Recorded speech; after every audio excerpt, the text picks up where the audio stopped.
Hi, and welcome back to Activity 3. Today we'll be going over protostomes and lithotrochozoans. So in preparation for the worksheet and the comp assessment, go ahead and watch the videos that are available on As You Learn and watch this lecture and read your handout. After this video, you should be able to answer questions 8 through 15 on the worksheet. So with that, we'll go ahead and get started. So we're talking about the ancestral division of Bilateria. And this includes all of the rest of the animals that we know of. So we can see that there's annelids, mollusks, we've got arthropods, we've got birds in the phylum Chordata. So a huge group, and it has a ton of diversity included. So some of these critical innovations that occurred are the innovation of triploblastic tissues, and that includes 3 distinct tissue layers. So that's the ectoderm, the mesoderm, and the endoderm. And that's what makes up what we know as of triploblastic organisms. So the development of the mesoderm was a critical innovation that allowed for an increase of biodiversity. So the mesoderm relates to the middle and forms between the ectoderm and the endoderm.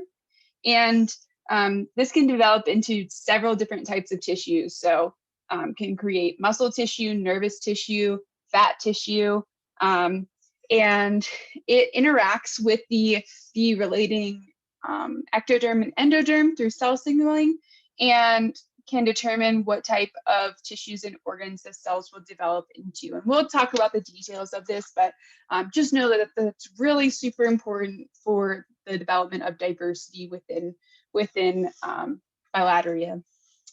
And we'll also talk about protostome development. So we talked previously about life cycles and the process of fertilization, those 2 haploid gametes coming together to form a diploid zygote.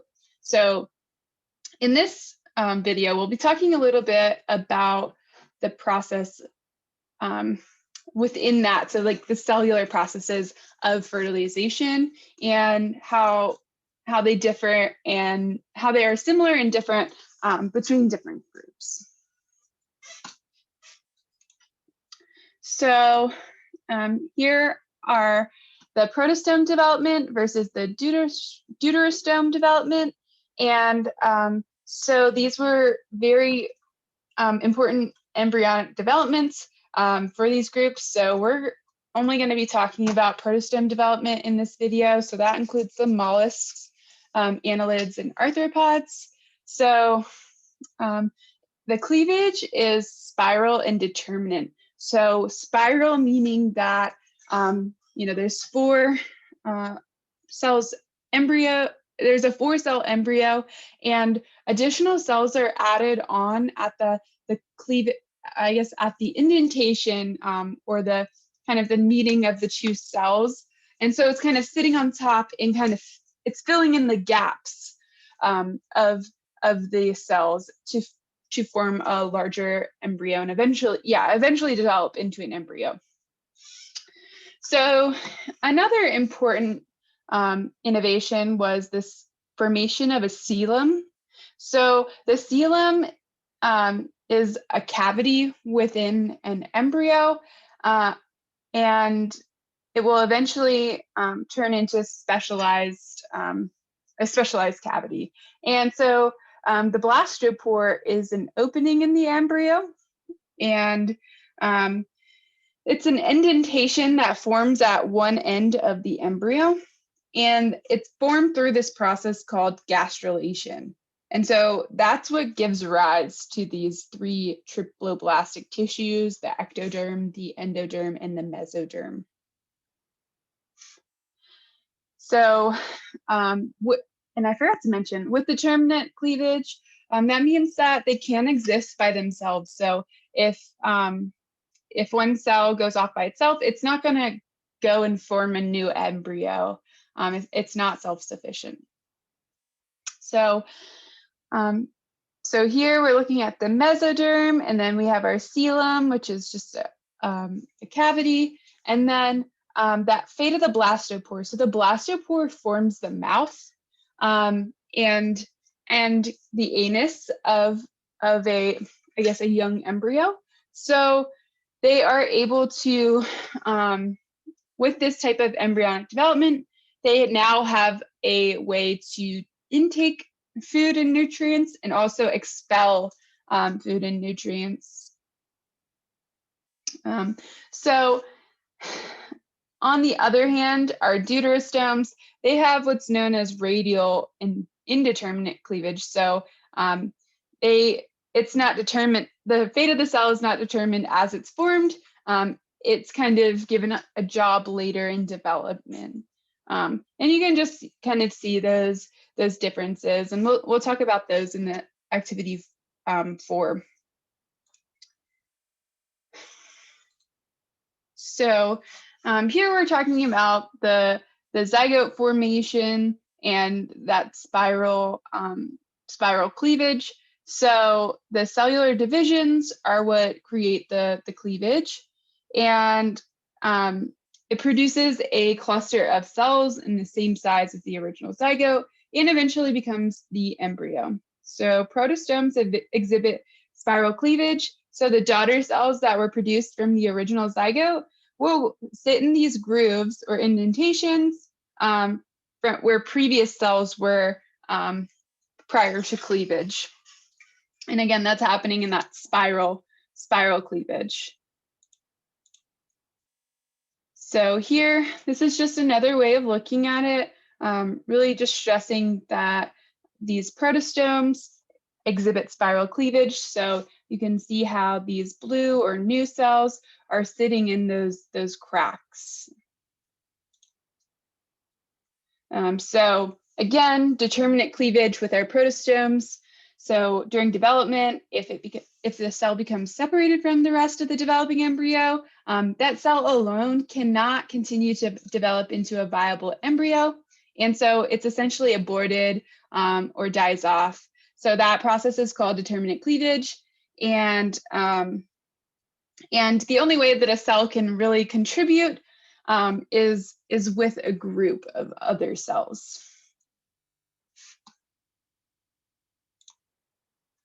So this formation of a body cavity was really important because it allows you to separate tasks within a single organism or bodily function. So here we're looking at that formation of a zygote, that spiral cleavage is occurring, and then the blastula is formed. So we think about that blastopore, it expands, it grows, it's able to create a hollow. The blastula is formed and creates a hollow ball. And then that blastopore creates or is formed through the process of gastrulation. And then we're able to form different triploblastic tissues. So here we have pictured the ectoderm, the mesoderm, there's that blastopore, and the endoderm, and then the archerenteron.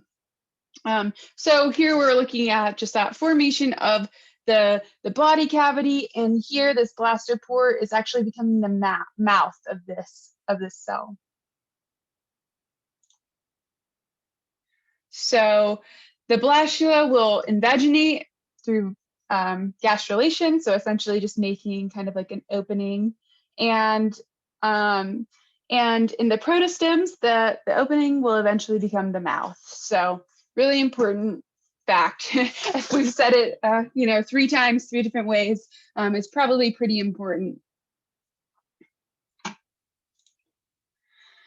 So for triploblastic organisms, they contain all 3 tissue layers, the endoderm, the ectoderm, and the mesoderm. So the ectoderm eventually becomes the integument or the skin, so the outer layer, and the mesoderm becomes muscle, nervous tissue, or adipose tissues, so fat tissues.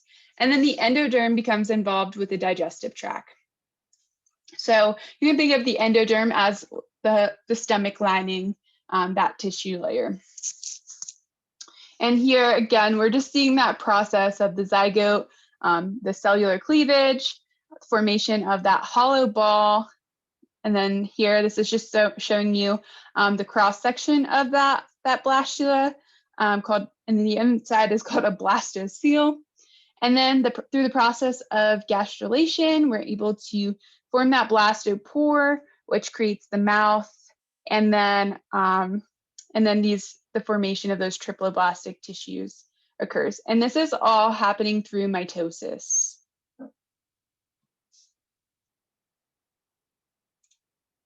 So here, this is a really important slide.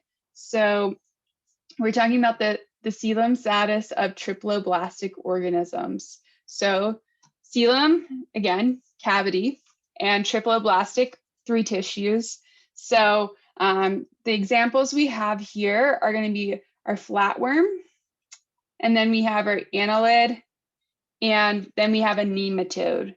So each of these diagrams correlates to that group. So you can kind of think of it as a model organism of this type of cavity. So if we're looking at this first one, acoelomate, so this type of tissue layering is found within flatworms. So it's the simplest and least, simplest, least complex. So there's little to no contact between layers. So there's actually no body cavity able to form. And so because of that, there's nowhere for organs to form either. So without a cavity, there's no ability to form complex organs. So here we have in blue our ectoderm, in green our mesoderm, in red our endoderm, and then we just have a digestive cavity. So super simplistic, but yet these groups are pretty successful. So next we're going to skip to C. So here we're looking at the second most complex tissue formation. So again, in the blue, we have our ectoderm, mesoderm, and pseudocoelom, and then our endoderm. So this mesoderm, remember, it separates the ectoderm from the endoderm. And then this is pseudocoelomate, so that's found within roundworms. And here, that pseudocoelom, we have our cavity form. So it actually broke contact between the endoderm, the mesoderm, and the endoderm. So now there's space for the organs to form, but there's no connection between those tissue layers, so that there's not as much cellular transmission or communication going on between those tissue layers. So we only have a body cavity formed, and that's represented by the pseudocoelom.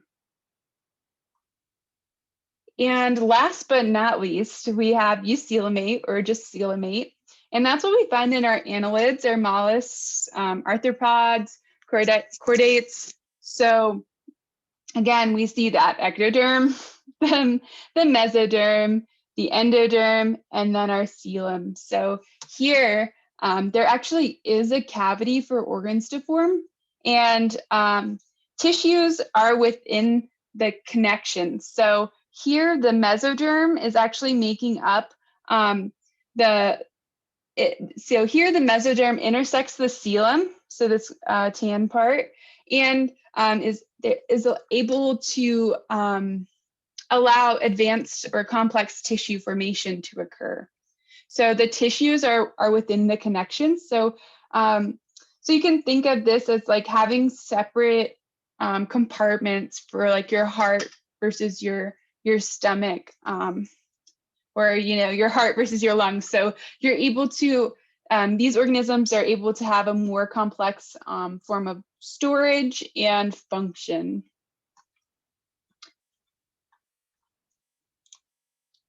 Again, here we're just looking at this in another way. So acoelomates have no enclosed body cavity, so it's just skin, muscles, organs, and the gut. So This is just like representing a hole for like the stomach contents. So you can think of that as kind of like the digestive tract. And this is representing a cross section of this specimen.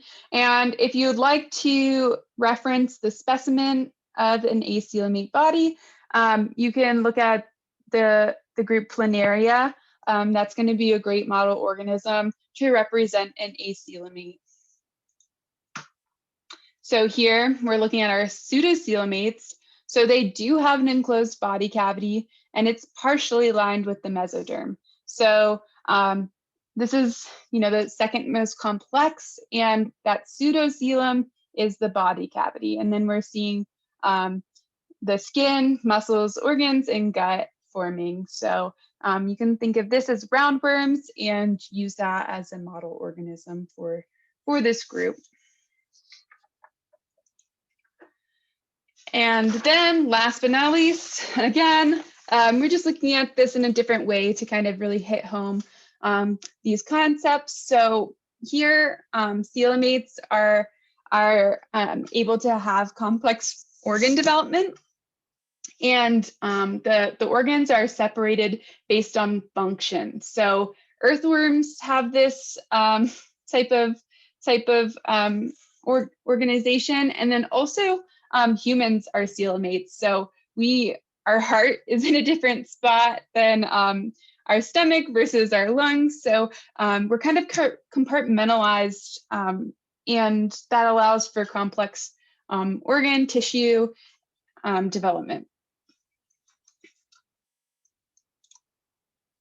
So our first subdivision within that undergoes protostome development is our Lophotrochozoa. So this includes 5 phyla, so our Platyhelminthes, our Rotifera, Lophophotorohera, Mollusca, and Annelida. So the critical innovation of these 5 phyla are the development of the lophophore, or feeding structure, and then the trochophore, which is the larvae. So they both have ciliated belts, and we'll look at that on the next slide. It's very distinct. So we're not going to go through all 5 phyla, but we will look at Platyhelminths and Annelids.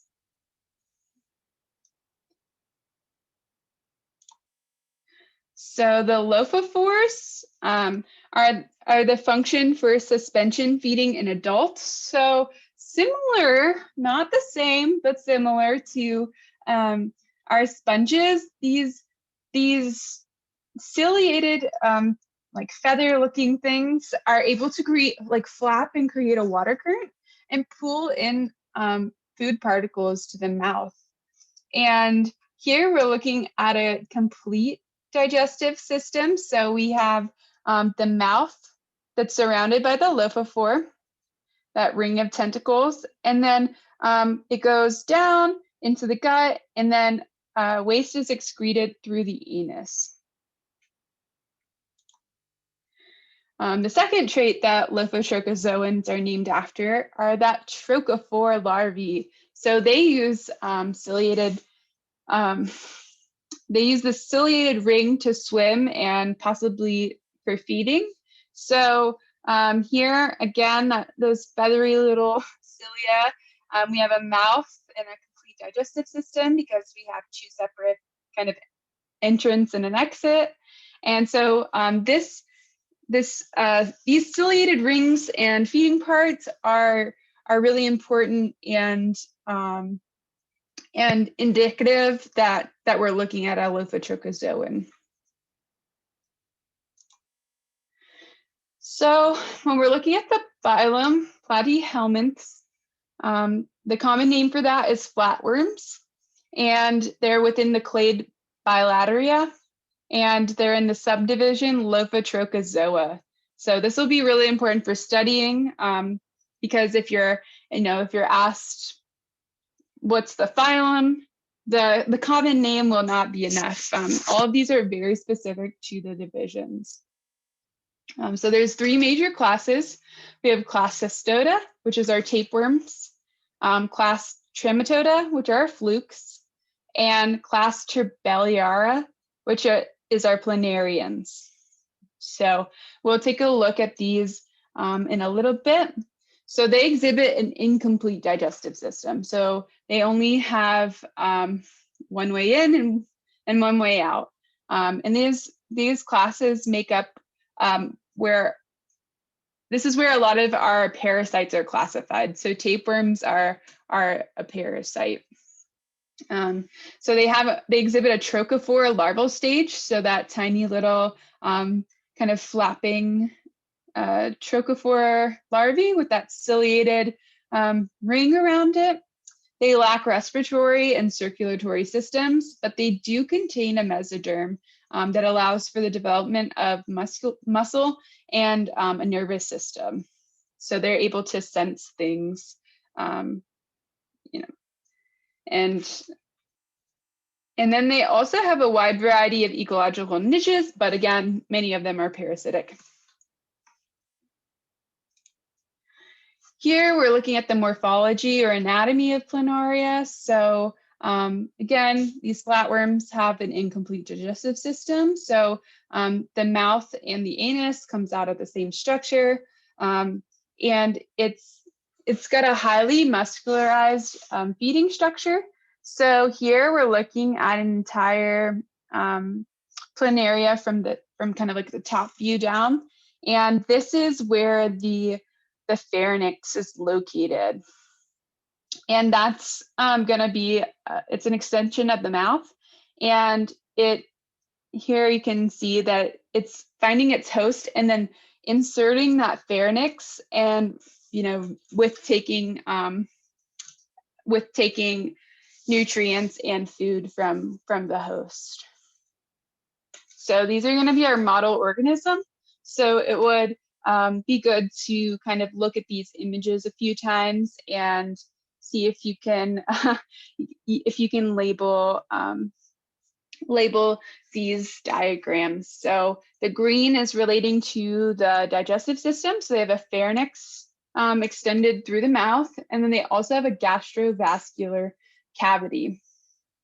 And then they have a nervous system. So through their eye spots, they are able to send messages through the brain and down a ventricle nerve cord and send sensory inputs, throughout the whole organism.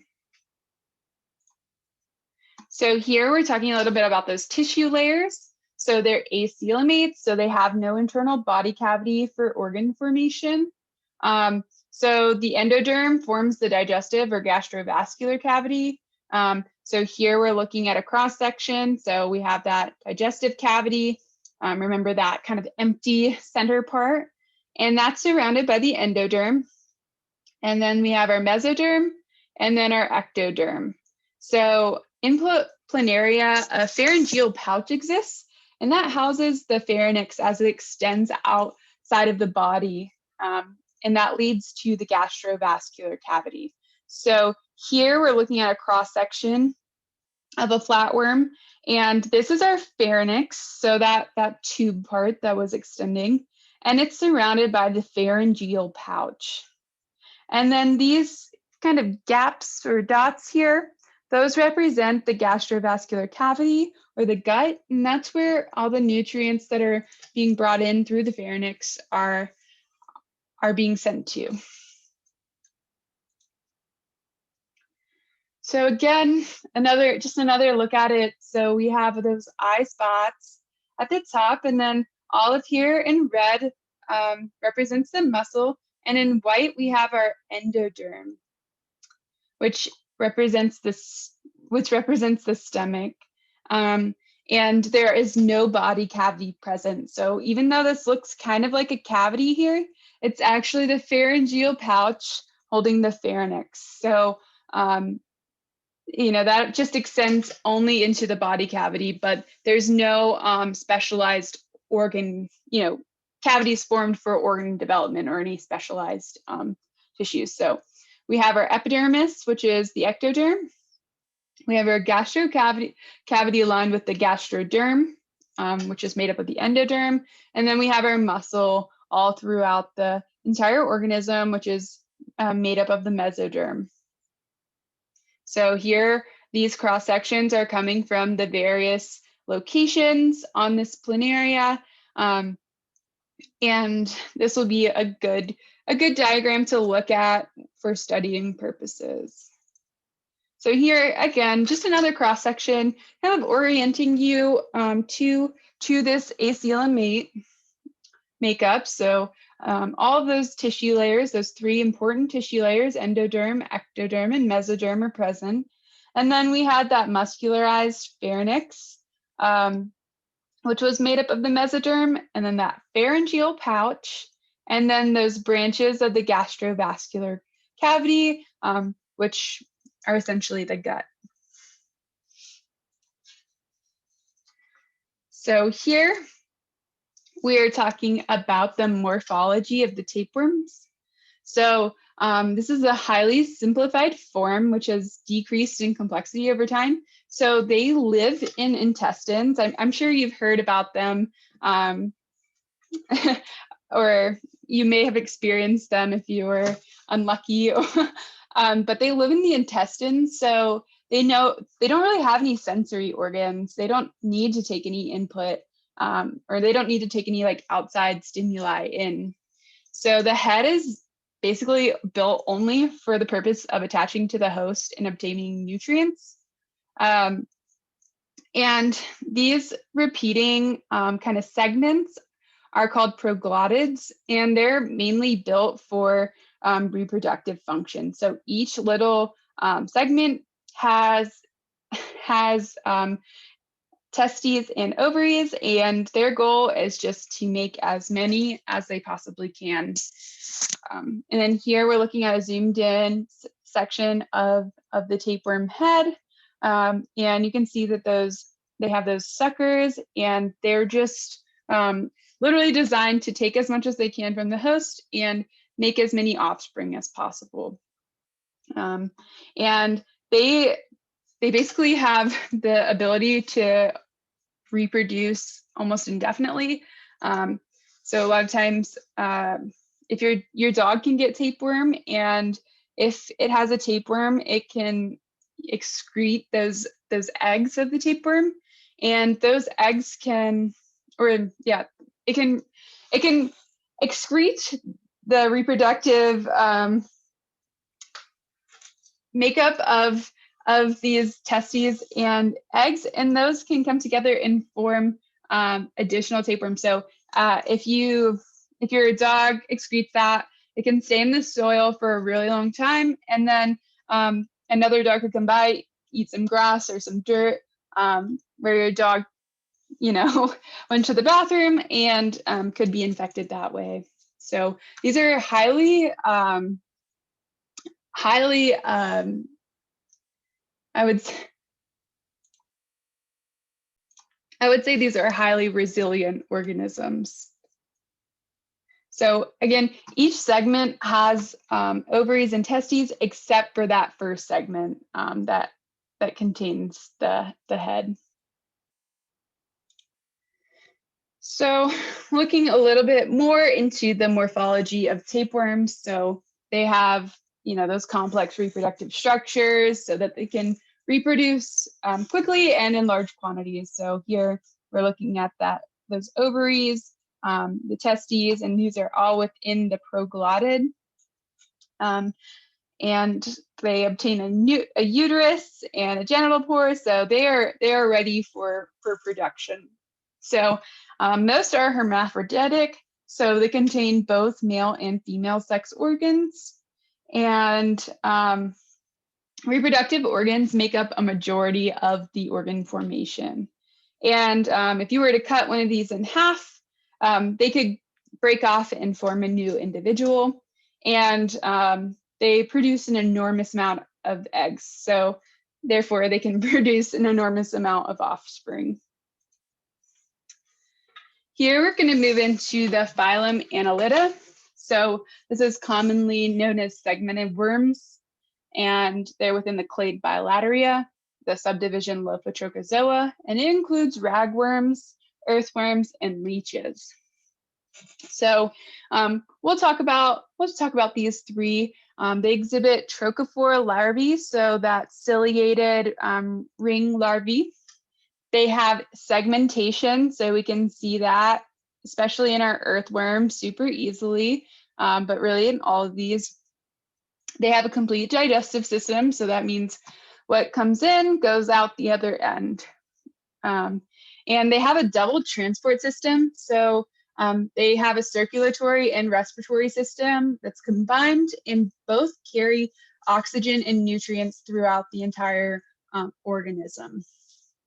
And they are specialized to their ecological habitat. So some, are specialized to tidal zones, other freshwater, as well as terrestrial and moist terrestrial environments. So, earthworms are in our garden, leeches are out in the ponds. So kind of specialized and really unique organisms. So we'll move on to the next slide. So here we're talking about the advantages of segmentation. So one of them is locomotion. So they're really able to use these segments to move around. So there's two different muscle types, circular muscles, which help elongate, and then the longitudinal muscles, which help flatten. So when you touch a worm and it shrinks up and gets all short, they're using their longitudinal muscles, whereas the circular muscles are helping it stretch and grow and move. So this is a really good way to add size and length. And then they also have repeating organ systems. So if you cut a worm in half, they have, an extra set of organs in another part, so they can kind of regenerate. So the primary organs of the organism include locomotory, respiratory, and excretory organs, and these are present and repeating in most of the segments. So these specialized segment, or these segment specialization allows the different parts to have specialized tasks. So for example, the segments that contain feeding structures or ones that obtain sensory information can help the survival of the earthworm, or So here we're looking at Annelida, or earthworms. So these are really important.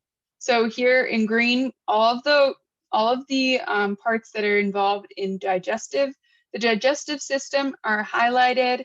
And so we have our mouth here, which leads to the pharynx, which leads down to the esophagus, which leads to the crop, and then the gizzard, and then finally to the intestine, and then out of the anus. So yeah, this is a really good image. I do think it would be important for you to take a close look at this and make sure that you're able to label these different parts. And then we will be able to share a video of a worm or an Annelida dissection. So you will be able to see this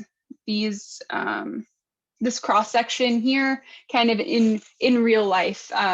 And you're also welcome to look up resources online. I know that's a good way to kind of take something that's a little abstract and really make it hit home. So here in blue, we're looking at the circulatory system. And in red, we're looking at the nervous system. So here we have our aortic arches, which are our hearts. So there's 5 here present wrapping around that esophagus. Then we have our dorsal vessels and our ventral vessels. So dorsal just means kind of like top, ventral is bottom. So yeah, if you think of like dorsal fin on a shark, that kind of helps you orient yourself with those words. And then here, for our nervous system, we have our brain. So they're capable of, accepting sensory input. And then the brain is connected to the nerve cord and sends that message to the rest of the organism.